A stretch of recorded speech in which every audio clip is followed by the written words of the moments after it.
कृषी क्षेत्रातील बातम्यांचा आढावा घेऊया।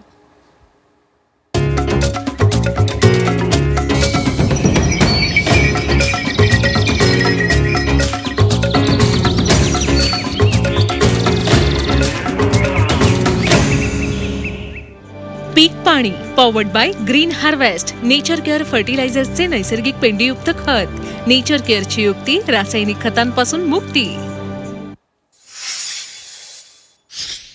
रासायनिक खत खरेदी करताना शेतकऱ्यांना येणाऱ्या अडचणी दूर करण्यासाठी केंद्र सरकारनं फ्रेमवर्क फॉर फर्टिलायझर सेल हे ॲप तयार केले।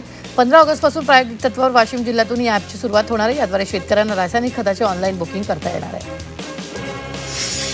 जुलै महिन्यात झालेल्या दमदार पावसामुळे पुणे विभागातील खरीप पेरणीला चांगलाच वेग आला। आतापर्यंत 11,66,869 हेक्टर क्षेत्रावर पेरणी पूर्ण झाली असून एकूण पेरणी क्षेत्रांपैकी 93% क्षेत्रावर पेरणी झाली। तसंच भात पुनर्लागवडीचं कामही अंतिम टप्प्यात पोहोचलं।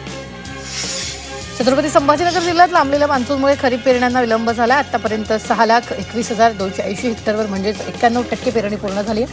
मात्र पावसाचा खंड पडत असल्यानं पिकांच्या वाढीवर परिणाम होत असून उत्पादन घटण्याची भीती आहे। वाशिममधील शेतकरी कर्जमुक्ती योजनेच्या पहिल्या टप्प्यात 52,881 शेतकरी पात्र ठरले। त्यापैकी 26,333 शेतकऱ्यांची ई-केवायसी पूर्ण झाल्यानं त्यांच्या खात्यात 224,86,00,000 रुपये जमा करण्यात आलेत। मात्र ई-केवायसी अभावी उर्वरित पात्र शेतकरी कर्जमाफीच्या प्रतीक्षेत आहेत। यवतमाळच्या मोहदा इथं आत्मनिर्भर शेतकरी अभियानांतर्गत प्रशिक्षण शिबिर घेण्यात आले।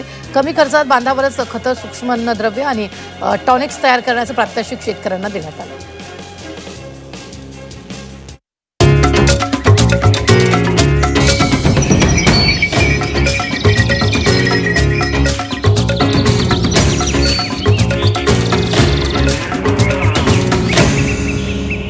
पीक पाणी पॉवर्ड बाय नेचर केअर फर्टिलायझर्सचे ग्रीन हार्वेस्ट स्पेशल नैसर्गिक पेंडीयुक्त सेंद्रिय खत।